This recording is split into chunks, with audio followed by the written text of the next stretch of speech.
buenos días. Estamos en el Mundo desde el Sur, emisión número 24. Soy Maximiliano Barbiosuna, estoy en Buenos Aires y me acompaña mi colega y amigo Raimundo Greguar desde Santiago de Chile. Hola Raimundo, ¿cómo estás?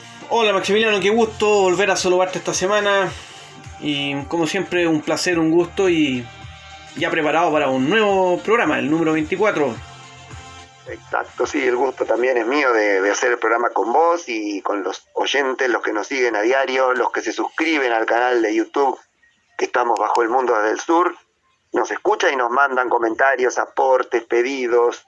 Eso es importante, el intercambio es fundamental, creo yo. Sí, absolutamente, necesitamos siempre la retroalimentación, que nos digan, a veces que nos propongan temas, que nos den sus observaciones, sus críticas, sugerencias, así que sigan revisando nuestro canal, El Mundo desde el Sur, abónense para que tengan las novedades y siempre estaremos dispuestos a escucharlos.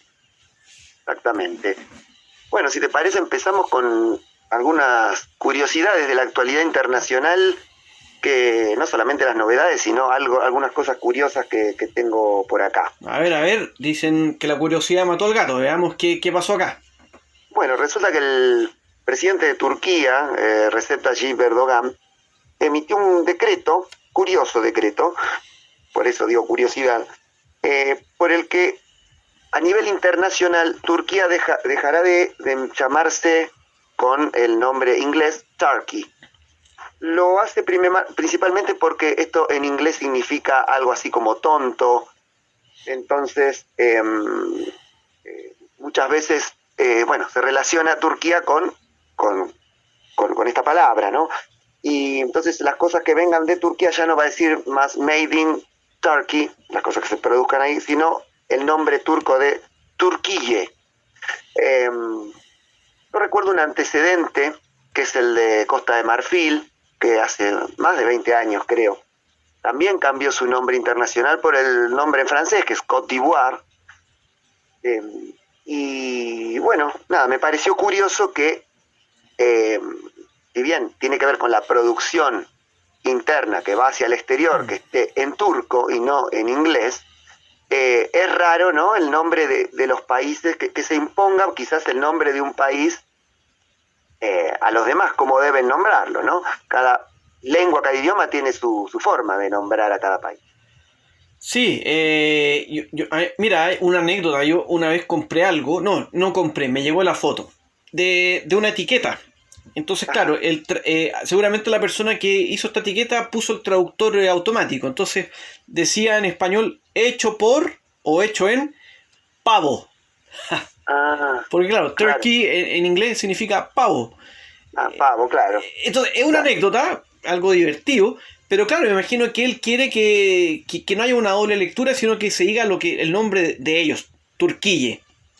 Claro. Exacto. Puede ser un detalle, pero me parece bien. Está bien, está en su derecho, ¿no? Sí, me pareció algo curioso por decreto, y el único antecedente que encuentro es el de Côte d'Ivoire, pero no por una cuestión de doble sentido en el nombre del país, sino también, no sé en realidad por qué lo hizo Costa de Marfil. Es un hermoso nombre, Costa de Marfil en castellano, como sí, para decirle Côte d'Ivoire, que quiere decir lo mismo, pero en francés. En francés, eso lo llamativo, que en francés, y mira, me acuerdo otro caso, otro país que ha cambiado su nombre recientemente, que fue Eswatini, que se llamaba Suazilandia, ¿no? Y lo cambió, creo que porque era el nombre de ellos en su lengua era Eswatini, y el otro obedecía me parece que al periodo colonial. Claro, sí, exactamente. Bueno, eso es otra cosa y es más común. Varios países han tenido un nombre colonial, como por ejemplo Alto Volta y ahora es Burkina Faso. Se han cambiado por nombres locales que los identifican más. Exactamente. Con su propio país. Ya que hablamos de esto, de cosas medias curiosas, a mí también esto me llama la atención. Resulta que la semana pasada el ministro de Asuntos Exteriores de Arabia Saudita hizo una gira por Sudamérica. Qué extraño eso, no me enteré de eso. Sí, de hecho fue hace exactamente ya más de una semana, pero lo que lo quería resaltar. El 15 de febrero, Adel Al-Jubeir, el ministro de Asuntos Exteriores de Arabia Saudita, se reunió con la vicepresidenta y con el ministro de Asuntos Exteriores de Uruguay. Ajá. Y ese mismo día, en la mañana, se había reunido con Mario Abdo, presidente de Paraguay.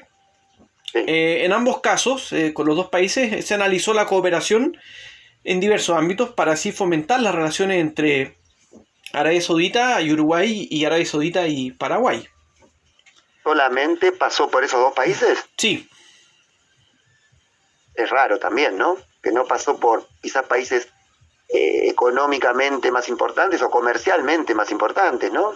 sí, por eso que todo esto es muy... llama la atención porque va a dos países que son los países, dejando fuera a Surinam y Guyana, los dos países más chicos de la zona, y en el caso de Paraguay un país pobre.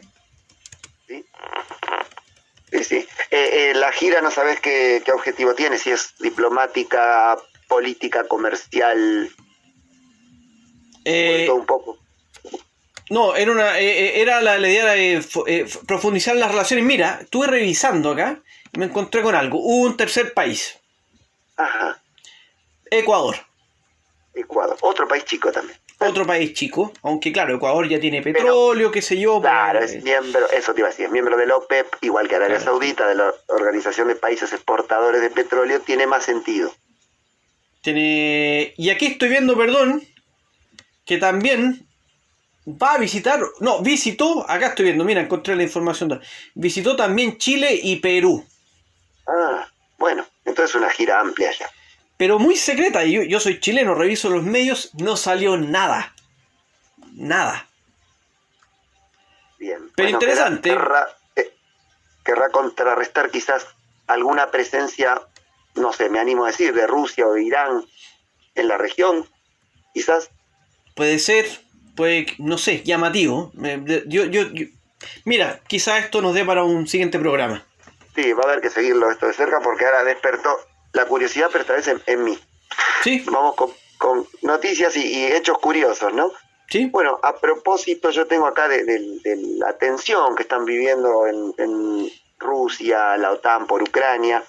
Se cumple un efemérides, mañana 25 de febrero de 1991, se cumple un efemérides que ese día se disolvió la parte militar, el ala militar del Pacto de Varsovia, es decir, el bloque comunista que dependía de Moscú, que no deja de ser un bloque militar que surgió en 1955 como contrapartida a la creación de la OTAN que se había creado 6 años antes, ¿no? Lo curioso de esto lo traje por la tensión que se está viviendo en el este de Europa y que varios países que eran antes de la OTAN, que eran antes del Pacto de Varsovia, ahora son parte de la OTAN, ¿no? Como Rumania, Eslovaquia, Eslovenia, Bulgaria, los 3 países bálticos que eran parte de la Unión Soviética, ¿no? Estonia, Letonia, Lituania. En Rumania hay un escudo antimisiles que puso la OTAN con la excusa de protegerse de algún país de Medio Oriente, que nunca precisó cuál, pero que Rusia ve como una amenaza desde hace varios años a su hegemonía y a su propia seguridad. Así que bueno, se cumple un nuevo aniversario de la disolución del Pacto de Varsovia, que al principio estaba China como observadora, pero luego de unos años desde la desestalinización de la Unión Soviética, China se retiró y no tuvo ninguna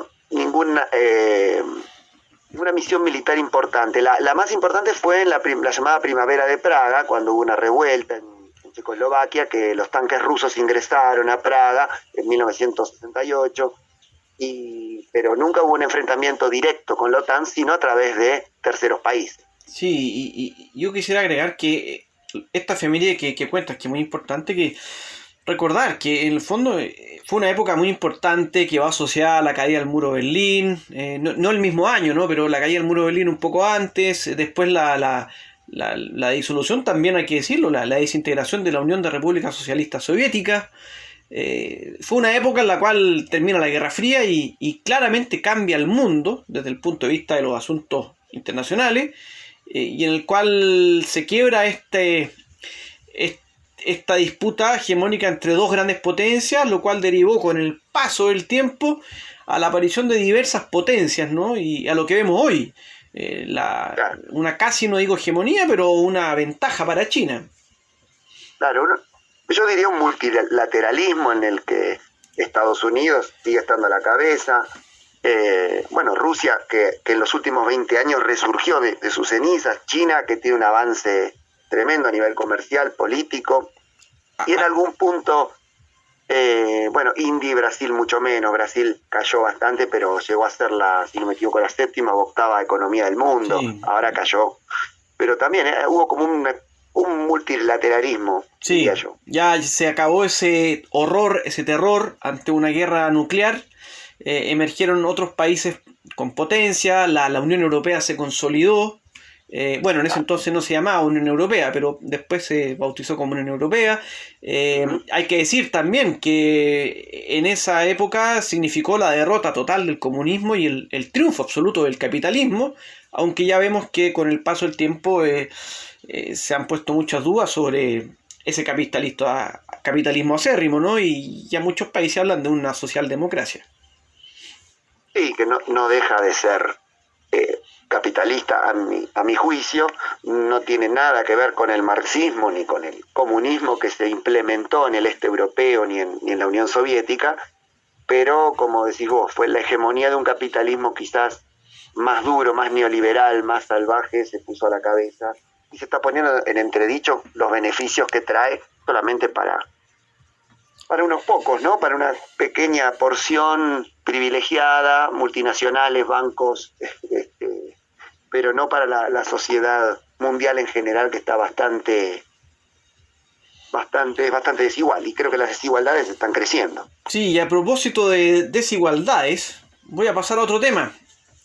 Mañana, supuestamente, se debiesen llevar a cabo las elecciones parlamentarias en Somalia, la parte final, porque estas elecciones ya empezaron en noviembre, ¿ya? Y con esto terminaría el proceso de elegir a los representantes de la Asamblea Nacional o Parlamento de Somalia, lo cual es muy importante porque luego en este Parlamento se elige al presidente, ¿ya? Hay que decir en este sentido que hasta ahora solo se han elegido 130 de los 275 escaños del Parlamento, ¿ya? Y se había puesto una cuota de 30% de mujeres y hasta ahora solo se ha llegado al 22%. Esto, como dije anteriormente, es importante para consolidar el proceso político, para avanzar.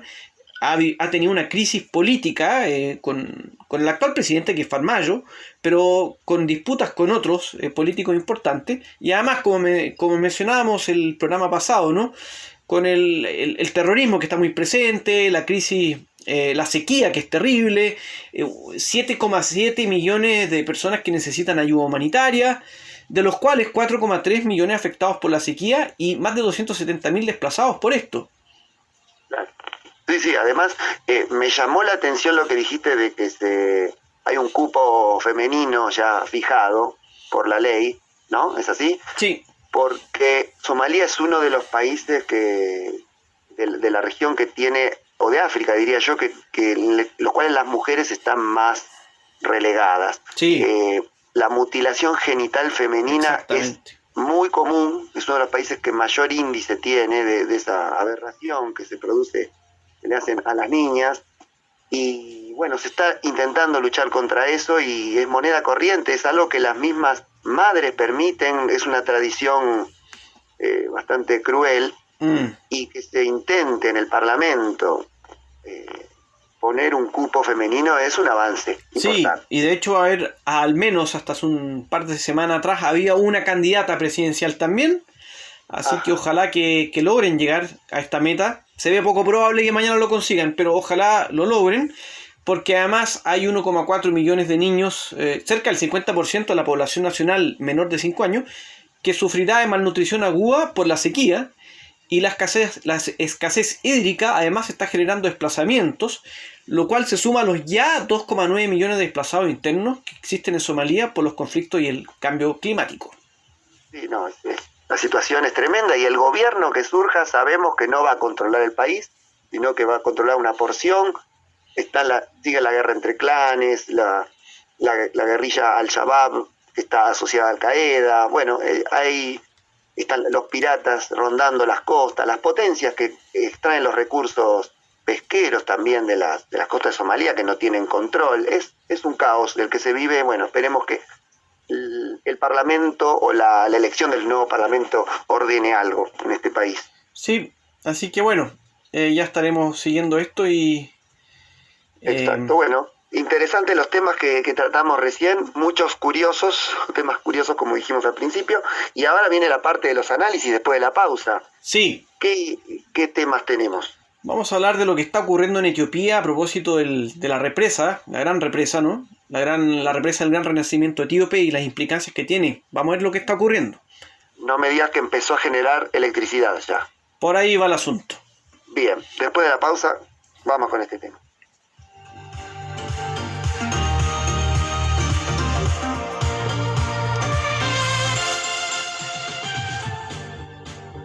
Seguimos en el programa 24 del Mundo desde el Sur. Y bueno, Raimundo ya nos adelantó que parece que la gran represa del Renacimiento etíope, objeto de controversia regional y construida con capitales chinos, parece que se está poniendo en funcionamiento. A ver, contanos qué está sucediendo. Sí, mira, el pasado sábado, 19 de febrero, Etiopía inició la producción de energía, ¿ya? Lo cual, claro, generó de inmediato una reacción en Egipto. Hay que decir en este sentido que estamos hablando de la represa del Gran Renacimiento Etíope, la represa más grande de Etiopía, y si no la más grande, una de las más grandes de África. Sí, creo que sí, que es la más grande de África. Yo también creo, habría que confirmarlo, pero creo que es la más grande. ¿Qué pasa con esta represa? Que es un sueño que comenzó el 2011 o 2012, me parece, con el entonces primer ministro Meles Zenawi. ¿Ya?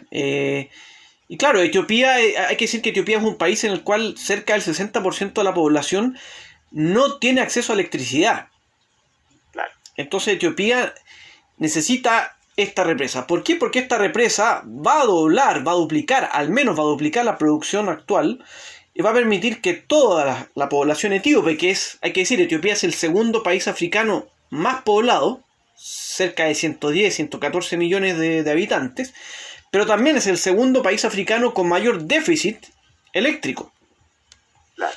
Entonces hay mucha gente... Mucha población, mucho déficit energético, claro, y esto le va a aportar una energía limpia también. Además, porque mucha de esta gente que no tiene electricidad tiene que caminar muchos kilómetros diariamente para traer madera y luego con esta madera generan electricidad, pero esto, la madera, el carbón, genera contaminación.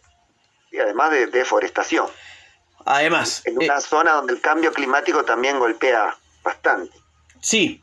Esta represa, antes de entrar a analizar las implicancias políticas, diplomáticas, esta represa tiene 13 turbinas, ¿ya?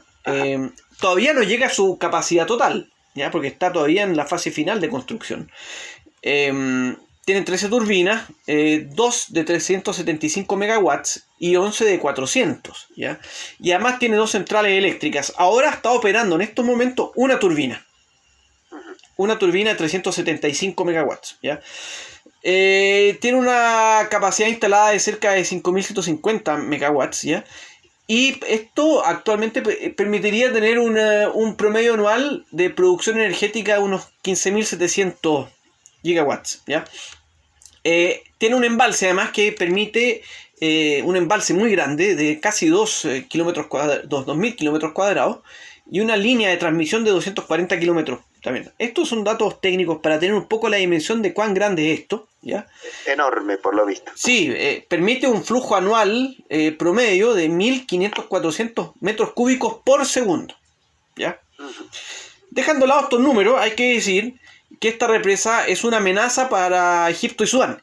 Más bien, me corrijo, Egipto y Sudán lo ven como una amenaza, especialmente Egipto, mientras que Etiopía dice que es una gran necesidad para su desarrollo, por lo que dijimos antes, o sea, va a permitir que la población tenga acceso a la electricidad. Exacto. Sí. Además, en Etiopía, esta represa es vista como un símbolo de unidad, porque comenzó, como dije antes, en la época de Meles Zenawi, ¿ya? Y ha seguido con este cambio de gobierno. Hubo también un presidente que un primer ministro que estuvo muy poco tiempo después de Meles Zenawi, y ahora con el actual primer ministro, que es Abiy Ahmed. Entonces ha seguido con presidentes de distintas etnias además. De distintas etnias, que en este momento que hay un enorme conflicto étnico en Etiopía y una guerra con los del Tigray, ¿no? Con los rebeldes del Tigray. Y es importante que estas obras, que son tan importantes para la provisión energética, continúen a pesar de la ideología, la etnia, el partido político que gobierne. Sí, se cree que esto podría dar de hecho un impulso a la unidad etíope, y seguramente esto va a ser remarcado para promover la unidad de esta Etiopía, que tiene un sistema, lo hemos analizado antes, en un sistema federal, con estados regionales étnicos. Así que es realmente algo importante para Etiopía, ¿ya? ¿Y Egipto amenazó militarmente a Etiopía con este tema? No han llegado. Mira, algunos años atrás, creo que el 2020, hubo algunas declaraciones cruzadas. En algún momento Egipto como que dio a entender que si esto escalaba podría defender sus intereses. Entonces, en forma indirecta uno podría decir que quizás estaba diciendo eso, pero no. Lo que sé es que Egipto ahora de inmediato reclamó, considera que acusa a Etiopía de violar un acuerdo del 2015. Claro, hay que decir que en realidad la amenaza que ve Egipto es por el flujo del agua del Nilo que toma para llenar la represa. Claro, hay que mencionar que Egipto usa el agua principalmente para dos cosas: para el consumo doméstico, o sea, para tomar agua, para la ducha, qué sé yo, y también para la irrigación, ¿ya? Claro. Para sus plantaciones. Ahora, ¿qué pasa? Que el 97% del agua que usa Egipto proviene del Nilo. Entonces Egipto se preocupa y dice, a ver, esta represa me va a cortar el flujo. Y Etiopía, ¿qué dice? No va a cortar el flujo, tú vas a seguir recibiendo la misma cantidad de agua. Quédate tranquilo, le dice. Pero Egipto dice que no. Ahí, opinión personal, yo creo que hay un asunto de hegemonía. ¿Por qué? Porque Etiopía va a generar la producción energética que va a permitir no solo cubrir la demanda interna, sino que además va a poder vender. Sí. Y Egipto también hace eso. Entonces, no sé si Egipto va a ser uno de los países que le va a comprar energía a Etiopía. Me parece que no. No, pero seguramente otros países sí. Claro. Especialmente en un mundo en el cual va a empezar a escasear la energía por la escasez de agua. Sí. Y entonces, ¿qué pasa? Agreguemos un elemento más. Sudán aceptó, parece, finalmente lo que decía Etiopía, y que parece que es real, que la represa va a regular el flujo del agua del Nilo, porque Sudán sufre por las inundaciones a veces, porque sube mucho, entonces eso tampoco es bueno para Sudán. No, claro. El único temor que tiene Sudán, y lo ha expresado, es que esto afecte las represas que ya tiene, que afecte la infraestructura, que se puedan destruir. Y Etiopía le ha dicho, ya hay problemas de infraestructura. Entonces lo mismo le dice, lo que ha puesto énfasis en Etiopía en decir, esto es un beneficio para Etiopía, pero también para los demás países. Claro. Exacto. Sí, y Egipto no lo ve tanto porque se basa en un tratado de la época colonial, ¿no? Que la mayor parte del Nilo era para Egipto. Claro, en este sentido, muy buena tu intervención para explicar un poco a la gente. En 1929 se firmó el Acuerdo de las Aguas del Nilo. ¿Y quiénes lo firmaron? Egipto y el Reino Unido. Entonces uno dice, ¿qué legitimidad y qué valor puede tener para los países actuales un acuerdo firmado con una potencia colonialista? ¿Ah? Claro, que en ese momento Sudán pertenecía al Reino Unido. Claro. Entonces, este acuerdo, entre otras cosas, permitía que Egipto pudiese vetar cualquier proyecto que se hiciese en la parte alta del Nilo y que pudiese eventualmente perjudicar su porción de las aguas del Nilo. ¿Ya?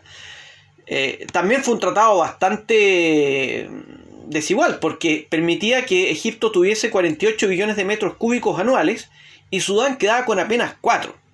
¿Ya? ¿Qué pasó? En 1959, la República de Sudán y la entonces República Árabe Unida, que fue una fusión entre Egipto y Siria, firmaron un nuevo acuerdo, y en el cual Egipto se quedaba con 55,5 billones de metros cúbicos anuales y Sudán subía a 18,5. ¿Ya? Bastante mejor, pero todavía bastante desigual.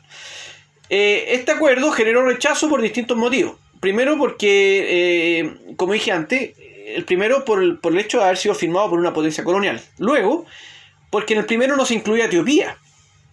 Claro. ¿Ya? En ese momento Etiopía no usaba el agua del Nilo, salvo para el riego, la ganadería, el consumo, pero muy básico. Ahora creció mucho la población y además esta represa productora de energía, necesita mucho más agua. Y lo otro que se pone en tela de juicio es que en todos estos instrumentos firmados solo aparecen Egipto y Sudán, ¿ya? Y nunca aparece Etiopía. ¿Qué pasó? En 1993 se firmó un acuerdo marco entre Egipto y Etiopía. Y las dos partes se comprometían a no llevar a cabo proyectos relacionados con el uso del agua que pudiesen afectar a los intereses del otro. En 1999, esto es importante, surgió la iniciativa de la Cuenca del Nilo, la cual se consolidó en 2009 con la Convención del Acuerdo Marco de la Iniciativa del Nilo.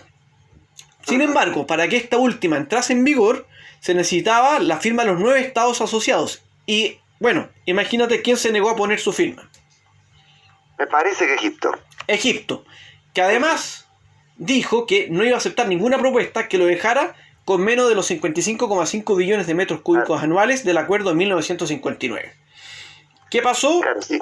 En 2015 se generó el acuerdo sobre la declaración de principios, que fue firmado por Egipto, Etiopía y Sudán. Este es el acuerdo que ahora menciona Egipto, ¿ya? Y que establece ciertos compromisos de las partes involucradas, especialmente en temas como cooperación, desarrollo, integración regional y el uso de las aguas. Entonces acusa que fue una decisión unilateral de Etiopía. Claro. Sí. Igual, yendo a otro tema, no podemos imaginar una civilización antigua egipcia sin el Nilo. Exactamente. Pero este es otro contexto totalmente diferente en el que también hay el cambio climático, el crecimiento de la desertificación, pero también hay algo positivo en este cambio climático, si es que algo de positivo tiene, que es, no recuerdo si es en Sudán, pero me parece que es a la altura de Etiopía, en lugares que antes eran secos han cambiado y hay mayor precipitación anual de la que había antes, y esto contribuye a engrosar el caudal del Nilo, por lo menos de esa rama. Es muy interesante lo que mencionas del rol histórico que ha tenido Egipto, porque eso también hay que tenerlo. O sea, incluso si nos vamos al antiguo Egipto, el Nilo era adorado, era venerado. O sea, y hasta el día de hoy es lo que les permite la vida.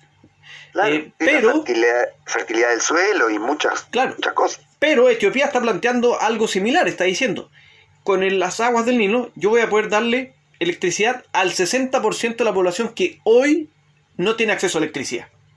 Claro. Entonces, en mi opinión, lo que se tiene que tomar en cuenta para solucionar este conflicto, y ahí hago una crítica a la postura egipcia, es que el Nilo comienza en Burundi y finaliza en Egipto, ¿no? Pero pasa por Ruanda, Uganda, Sudán del Sur, Sudán y Etiopía. Además, si tomamos en cuenta a la cuenca del Nilo, agregamos territorios de República Democrática del Congo, Tanzania, Kenia y Eritrea, ¿ya? Y además, los principales afluentes del Nilo son el Nilo Blanco y el Nilo Azul. Eso te iba a preguntar. ¿La represa no está sobre una rama, sobre el Nilo Azul, o está sobre el tronco principal del río? Mira, el Nilo Blanco y el Nilo Azul, el Nilo Blanco comienza en Uganda y el Nilo Azul comienza en Etiopía. Luego bajan y se juntan en Jartum, que es la capital de Sudán. Entonces la represa está sobre el Nilo Azul. Claro. Sí. Entonces se juntan en Jartum. Ahí ya se habla del Nilo. Es la capital de Sudán. Exactamente. Sí. Ahora, hay que decir una cosa. El Nilo, en la cuenca del Nilo hay 280 millones de personas, ¿ya? Distribuidas en territorios de 11 países, ¿ya? Entonces, esto nuevamente demuestra que es muy importante para muchos países. Claro, no solamente para Egipto, que es el que mayor poder quizás tiene, militar y de influencia, pero para varios países de la cuenca es importantísimo el río. Claro. Entonces, es súper importante esto. O sea, el caso de Etiopía, por ejemplo, genera el 93% de su energía por medio de hidroeléctricas. Claro. ¿Ya? Por lo tanto, para Etiopía es muy importante. Y para la energía limpia. Porque Etiopía, por ejemplo, los combustibles fósiles que generan energía representan apenas el 1%. Entonces también Etiopía dice eso. Y Egipto, otro, un país que en una época, ahora está importando gas, me parece, pero producía también sí, hidrocarburos en una época. Egipto ahora ha encontrado grandes yacimientos de gas. Y un detalle más, cerca del 87, sí, 85% de las aguas de Egipto se originan en Etiopía. Claro. El problema se agudiza de esa manera. Se agudiza, así que va a haber que seguir este tema porque hay muchas implicadas, hay muchas consecuencias, muchas variables involucradas. Veremos qué va a pasar. Bien, lo bueno es la postura de Sudán, que cambió al principio crítica y luego lo convencieron los etíopes. Bueno, esperemos que haya paz en la región y sobre todo que Egipto baje un poco sus pretensiones hegemónicas heredadas de la colonia. Sí, yo creo que tiene que haber ahí tiene que ceder Egipto, tiene que entender que ya no están en la época de la colonia, ya no están en la época del antiguo Egipto y que tiene que haber una solución multilateral regional. Hace unos programas atrás hablábamos de lo del Amazonas, por ejemplo, acá pasa lo mismo. Así como en el Amazonas suele ser asociado a Brasil, la verdad es que incluye a muchos países, aquí lo mismo.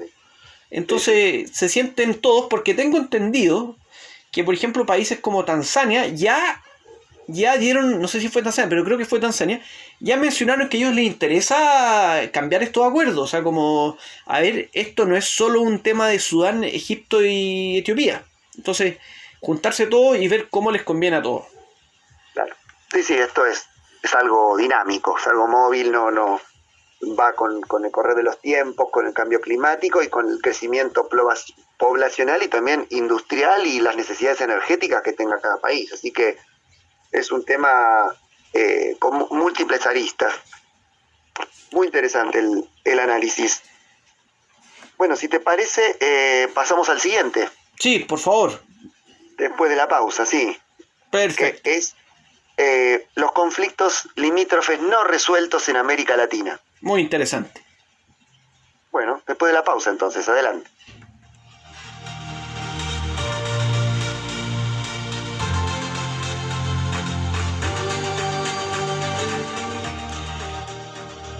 Estamos de regreso ya con el tercer y último bloque de este programa, el número 24. Y tenemos un tema muy interesante. Maximiliano, por favor, ¿de qué nos vas a hablar? Sí, como adelanté, los conflictos limítrofes en América Latina no resueltos, porque hay muchos que afortunadamente se resolvieron, pero los no resueltos los voy a mencionar brevemente y en algunos me voy a detener.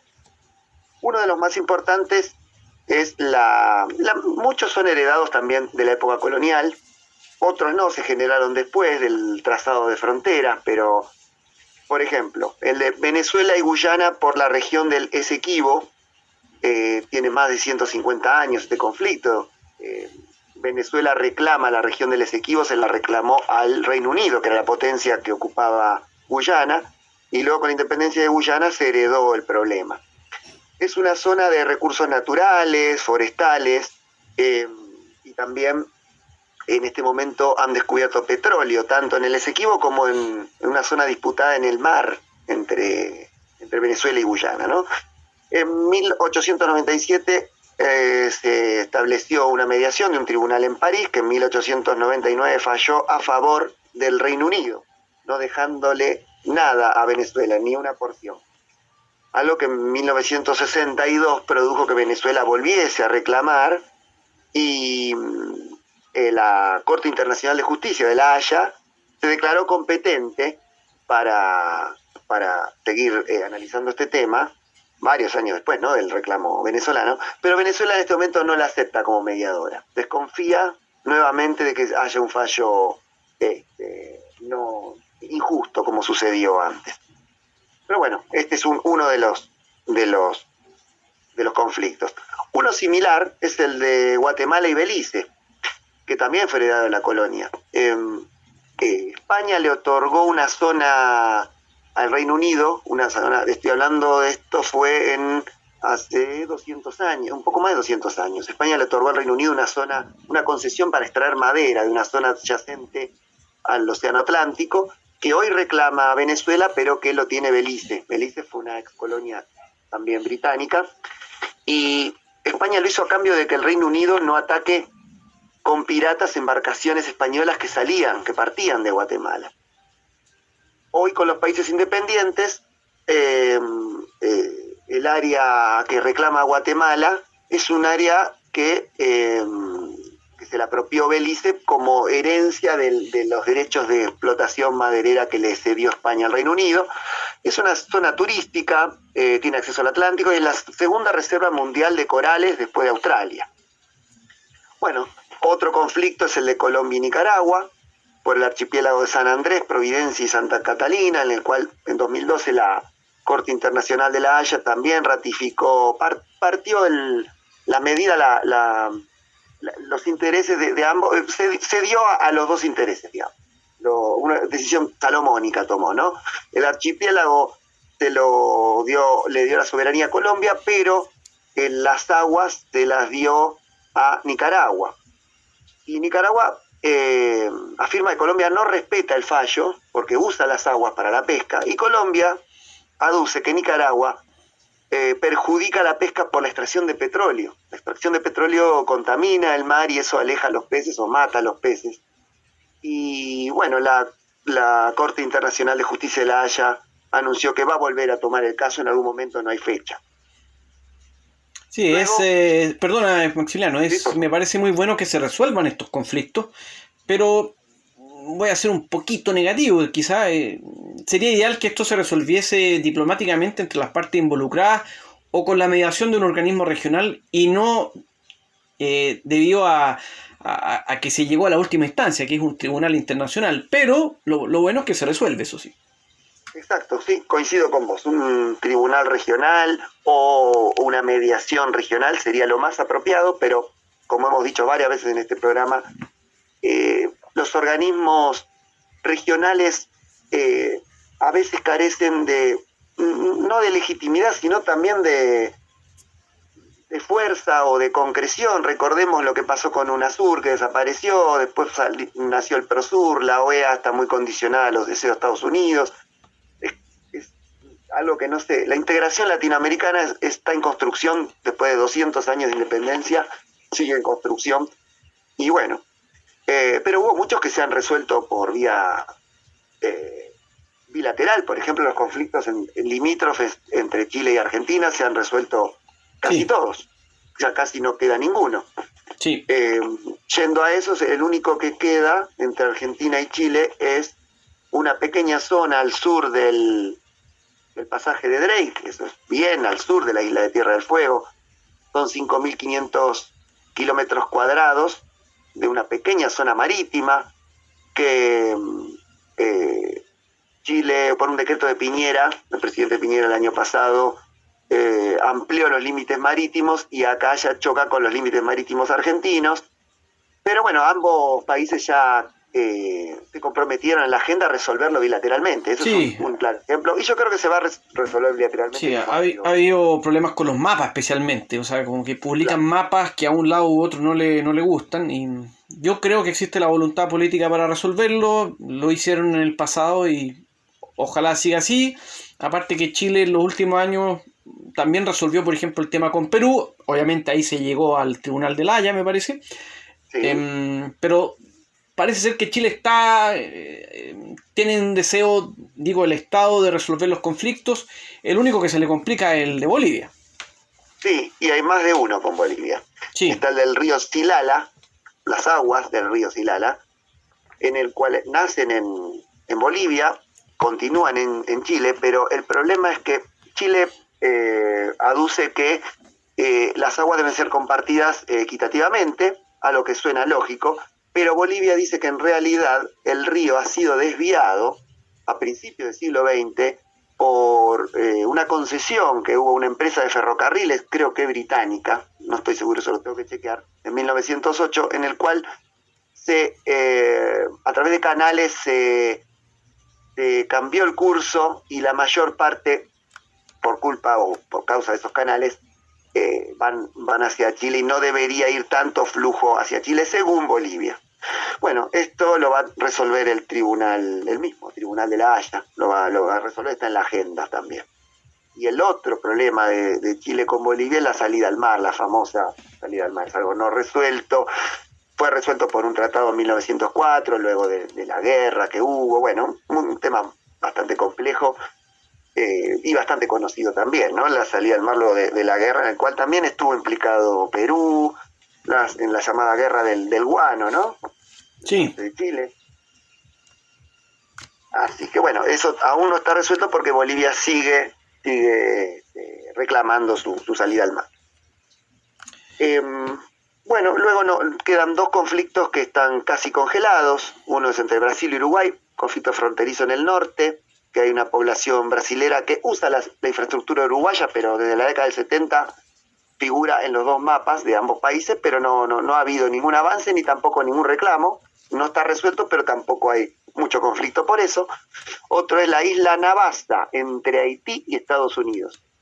Hay una enorme reserva de biodiversidad, porque Estados Unidos recién reconoció a Haití en 1862, siendo que Haití se independizó en 1804 de Francia, el primer país latinoamericano en independizarse, por esa isla.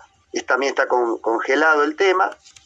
Y el último, bueno, hay dos más. Está el de Argentina con el Reino Unido por Malvinas, un conflicto que este año cumple 40 años de la guerra, no así del conflicto, también un conflicto del que se ha hablado mucho y habría que dedicar un programa entero para explicarlo.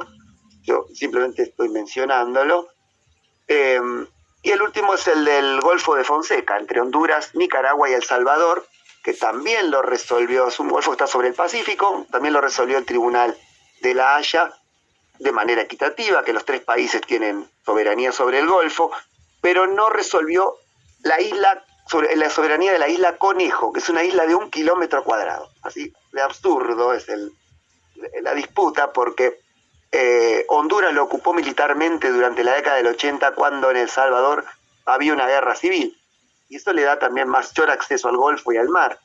Y Honduras se quejó, El Salvador se quejó que no pudo defenderse porque estaba en una guerra civil, y el Tribunal de La Haya no falló por la isla, sí por el Golfo en general.